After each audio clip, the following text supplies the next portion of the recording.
ব্রাজিলের পরবর্তী ম্যাচে আসছে নতুন কোচ, আর সেখানে ব্রাজিলকে দেখা যাবে নতুন রূপে। বিশেষ করে বড় পরিবর্তন আসতে পারে ব্রাজিলের মাঝমাঠে। ক্যাসমিরো ফিরবে দলে, এটা অনেকটাই নিশ্চিত। তার সাথে দলে যুক্ত হতে পারেন পারফর্ম করা আরেক মিডফিল্ডার আন্দ্রে সান্তোস। চলেন দেখে আসি মিডফিল্ডে কারা কারা থাকছে।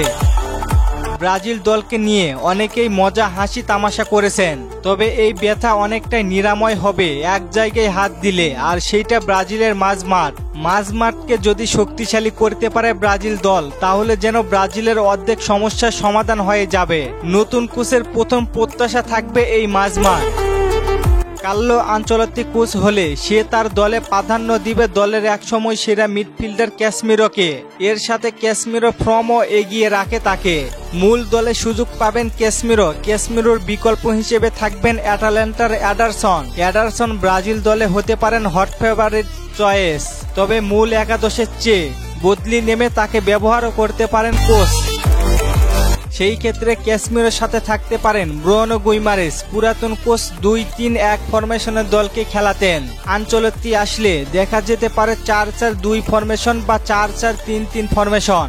এছাড়া 4-1-3 ফরমেশনেও একাধিক মিডফিল্ডার দেখা যেতে পারে দলে। সেই ক্ষেত্রে ব্রুনো গুইমারেসের একাদশে থাকা নিশ্চিত। তার সাথে গারসন থাকবেন কিনা সেই প্রশ্নও রয়েছে, কেননা একসময় ব্রাজিল ঘরোয়া লিগের দরিবালের ছাত্র ছিলেন গারসন। সেখানে কোচের প্রাইভেটই পেয়েছেন তিনি।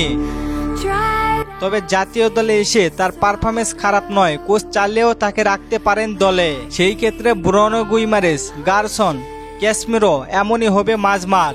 আনচেলত্তির দলে সুযোগ পেতে পারেন আন্দ্রে সান্তোসও, তবে তরুণ হওয়ায় তার মূল একাদশের সুযোগের সম্ভাবনা অনেকটাই কম। তবুও সুযোগ বুঝে তাকে কাজে লাগাতে পারেন ইতালিয়ান কোচ। অ্যাটাকিং মিডে কোচের পছন্দেই থাকতে পারেন আন্দ্রেস পেরেইরা ও ফিলিপে কুতিনহো। বিশেষ করে এদের ক্রিয়েটিভির জন্য এদের দলে রাখতে পারেন কোচ। এছাড়া উলফোসে খেলা আন্দ্রে ও জোয়াও গোমেজ কেউ রাখতে পারেন বিবেচনায়। সব মিলিয়ে নতুন দলে মাঝমাঠ নিয়ে প্রত্যাশা কম নয় সেলেসাও ভক্তদের, তবে সেসব প্রত্যাশা প্রতিফলন দেখা যাবে কিনা সেটি এখন দেখার বিষয়। আর কি মনে করেন, মাঝমাঠে অস্কার কি ফিরবে?